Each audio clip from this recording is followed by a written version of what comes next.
campers, welcome back. Another episode of Geeking Out. Finally, this one finally over his tummy problems. I'm Spike.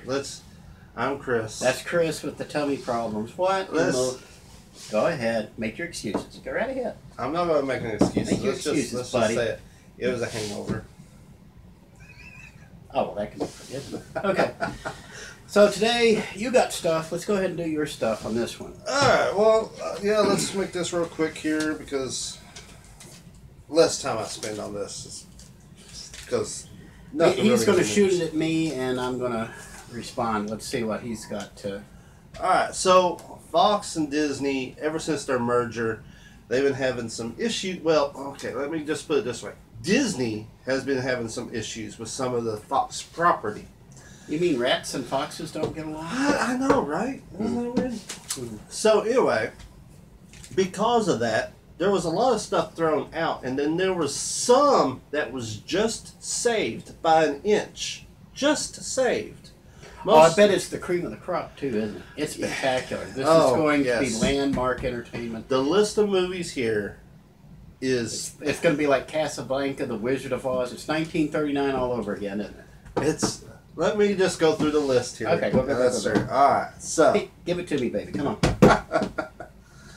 Alright, so we have Flash Gordon. Maybe. It might be. I mean... who's doing Flash Gordon? You have any idea? No. Nobody's not say. Now, this one here surprised me. Assassin's Creed 2. Now, I've never seen the first movie. I know it's based off of the video game, but I hear that the movie went down big time.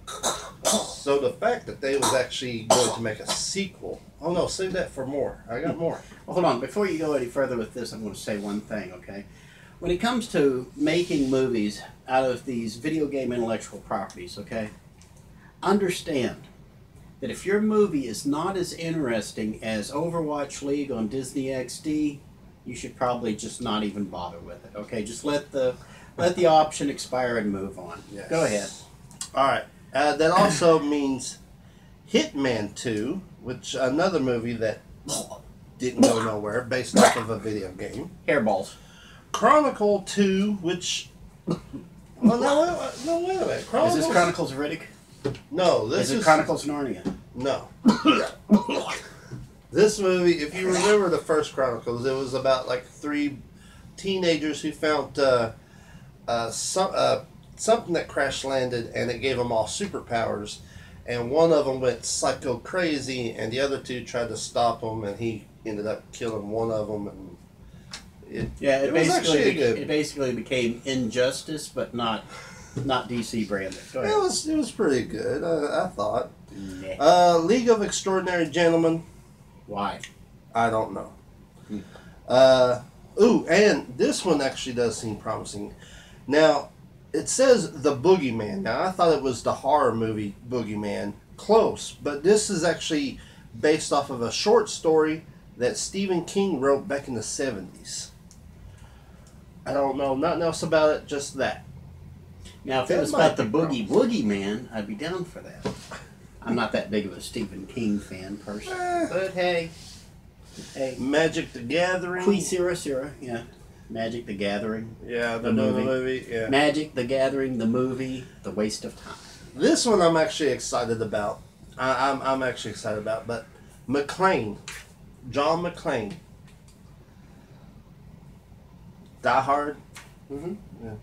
Well, apparently, there's another Die Hard movie coming out, but it's just going to be called McClane. Mm-hmm. You're biting your lip over this one. I'll be drawing blood here in a minute. If depends. Are we talking about a geriatric Bruce Willis in this one? I don't know. Are we going to have Sybil Shepherd in as Mrs. McClane? Oh, good Lord. Okay, stop right there. It's going to be on a plane. It'll be McClane's on a plane.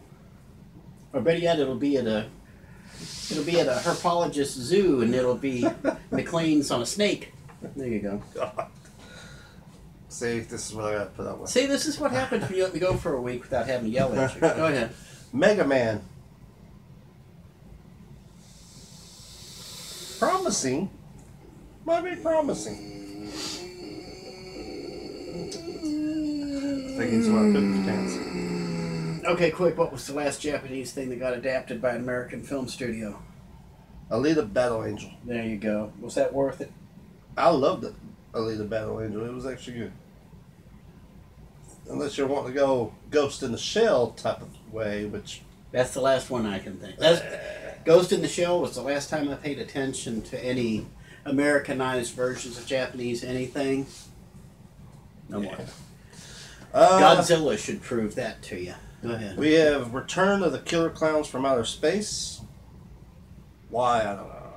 Is it a crossover with the Killer Tomatoes? I would actually watch I that. would pay for that one. I'll pay for that I'll one. watch Attack of the Killer Tomato. I'll kick in some cash to a Kickstarter program to Tomato. have the Killer Clowns take on the Killer That would Tomatoes. be so great. And the best part is, if they crossed over, they wouldn't actually be fighting each other. They'd be taking turns seeing who can rack up the most kills. That would be fun. And then just throw like an Alien and Predator ripoff in there just to rip their spines out so you can move on to... I love that. That's great. All right, I got two more here. And that, amazingly, that was more creative than anything than the entire list he's given so far. Go ahead. Well, wait. I got wait. two more. I got two more. Are you ready for this one? Are we talking about two more or are we talking about two more? I'm going to save the worst for last. Oh, goody. But The Sims. You're not surprising me. Yeah. We'll See this? See this? See this? Color me unimpressed. Go ahead. Good Lord. So the Sims, are they now? Sims. Is anybody going to be walking around with big old diamonds over their head? I don't know. I'm curious about that myself. Why would they do that? I don't know. But there's one more. Are you ready? Play-Doh. So this is like a cooking movie or something. Okay.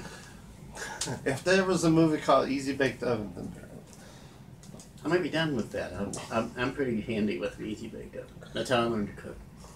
And ask the beloved wife. It was money well spent. But Play-Doh the movie. Well, you knew this was coming after the Lego movie made $1 at the box office. Yeah. They didn't think that would make anything, and it went over big. The second one fell over like a lead rake because people are like, "What's new about this? Nothing." Lead rake. But it's just shitty. So So yeah, that's the list. Those were the movies that was barely saved by the Fox and Disney merger. okay, now What a list! Okay, now wait. What was the one before the Play-Doh movie? The Jog my Sims? memory. The Sims. Okay. I'm trying to think of how you could make a good movie out of the intellectual property of The Sims.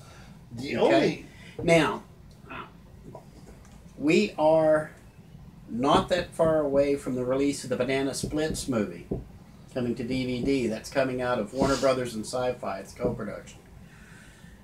The Banana Splits is a horror movie. Anybody who remembers the Banana Splits was Flegel. All it the was rest. scary enough. It wasn't All supposed to people be a back horror in the movie. late '60s, and they had a couple of cartoons with them. That's where Muttley and all the rest came from. They started off back as cartoons on the Banana Splits, but so the Banana Splits is going to be like a horror movie, I guess. Whoever managed to option the rights for it saw what happened with Five Nights at Freddy's and decided to go that route. I don't know I why they don't just know. don't do a movie like that. But it looks like these are actually going to be animatronics, but they're just killer animatronics. So, apparently they couldn't get away with airing it on Sci-Fi, just like the new Rocco's Modern Life movie that popped up on Netflix. Not enough to get me to pop for a month of Netflix just to watch it, though. But apparently, Ralph Bighead. I don't know how well you remember Rocco's Modern Life. Do you remember? I remember. You remember who Ralph Bighead is? Yeah. Okay, you remember Mr. and Mrs. Bighead? That's their son that created Wacky Deli and the Fatheads. He has changed his sex, so now he's female. But being Rocco's Modern Life, I don't know how to initially react to it, because if anybody is going to treat it not as a woke moment but as an actual development of his character, Joe Murray and his crew would be the ones most likely to do it. But again, not enough to make me pay, what is Netflix up to now? Like 12, 13 bucks a month? Yeah, I'm still paying it. I still love Netflix, even though people are putting it down. Just don't know why Netflix has great stuff. There's nothing. The stuff that appealed to me, I've already watched for the most part. 99% of their new stuff is crap. The 1%, like Rocco's Modern Life, it's not enough yet for me to go back into it. I'll give them another few months, see if they come up with anything else interesting. If they do, maybe I get a prepaid card for $15 and watch a month of it, and just watch Rocco and whatever other things I wanted to see. Stranger Things 3 was not good enough for me to pay the $13. No, never got into Stranger Things. No, even an '80s kid like myself can't get into it. Did try to find the new Coke though, but I'm not going to go out and shell out $25 for the. You work more hard, man. Yeah, I do that. Okay, so is that everything you had?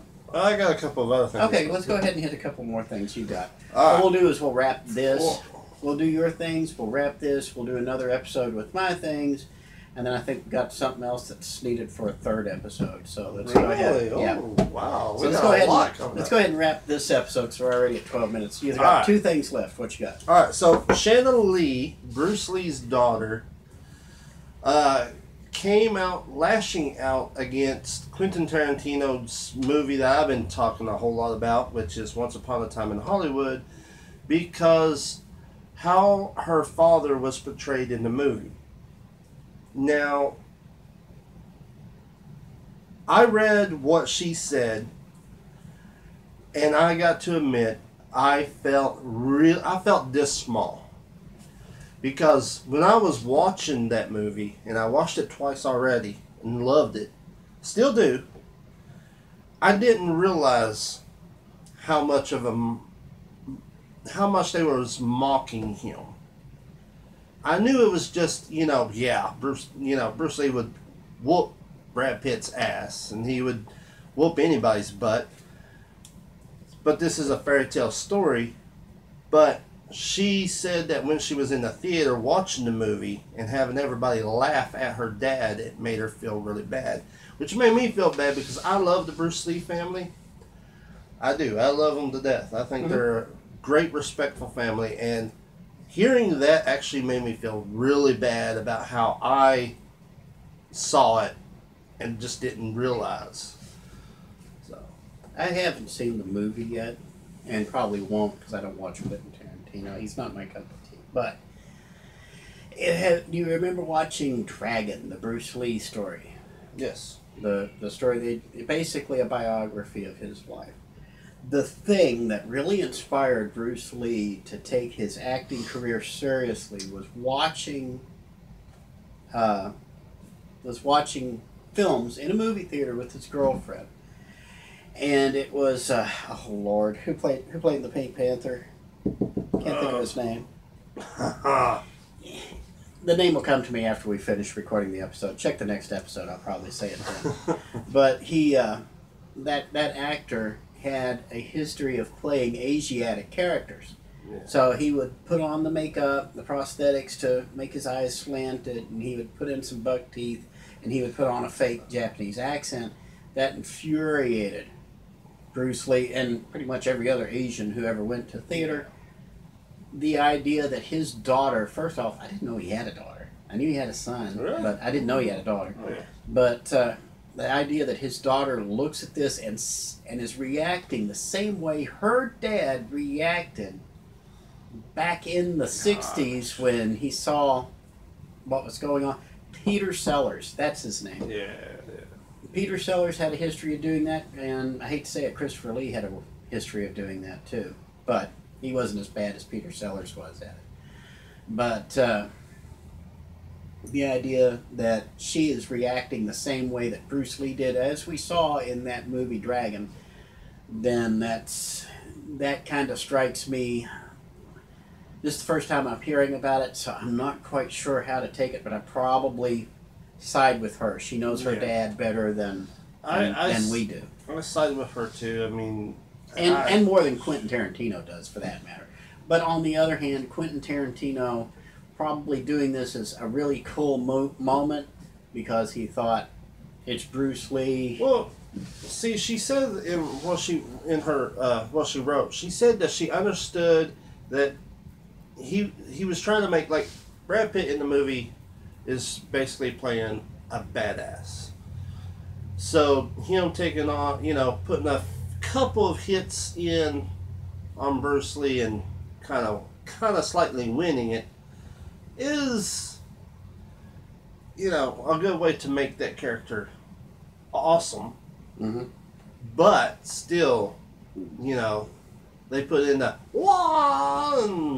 unnecessary walls and just the way he acted, and he acted like an ass, kind of too cocky, and things like that in the movie. And she said that was so. Yeah, I mean, again, I love the movie. I just laughing at that scene, which to me was one of the best scenes in the movie, and then feeling this way about what she felt is just it breaks my heart that I felt that way, because I know I wouldn't like it if somebody that I knew and loved was being portrayed wrongfully in a movie. It's like, it's one of those life lessons. So, Yeah. did you have anything else, or is that the end of it? You have one more thing, maybe, on the next page? Look at your notes. Oh, Your sheets. yeah. All right. Yes, we'll get straight to. Quickly. Okay. Yes. All right. So, basically, Mark Hamill. Mark Hamill from Star Wars and all of that, is apparently laughing his butt off so hard he can't contain himself, because there is a 22-year-old dude in Tennessee who's wanted by the police named Luke Skywalker, and yes, that is his real name. So he's going all over the place making a bunch of jokes, and there is so many jokes you can actually make about this. Actually, I thought about it. There's a whole lot. So, Luke, you are my felon. Okay. That's just off the top of my head. and he probably can't even hear what he just said. Luke. So his first name is Luke, his last name is Skywalker. I figure his middle name's Spock. That sounds like Tennessee. Folks, you understand, there's two groups of people Kentuckians feel comfortable beating up. West Virginians, because, hey, West Virginia, right? And second, Tennessee, because, quite frankly, they're cousins on the east and west coasts. And they meet in the middle, and that's typically what Nashville sounds like, is all the caterwauling between. There's nothing like family love, and Tennessee can tell you all about it. Anyway, we're at the 20-minute You're mark. gonna get beat up. We're going to wrap this because, quite frankly, it doesn't really get much more ridiculous than Luke Skywalker being in Tennessee Orange. So, I'm Spike. I'm Chris. That was Chris. I'll wrap up this episode of Geeking Out. Stay tuned through There's the week. more. Stay tuned through the week. We're going to have at least a second episode where I'm going to talk about something comic book related, and I want your reaction on it. I don't know if you've even heard about it yet, but it's a rumor that is it's got a lot of people kind of gritting their teeth in the industry. So we'll see you all on the next episode. Godspeed. God bless. God keep. Godspeed. Night all.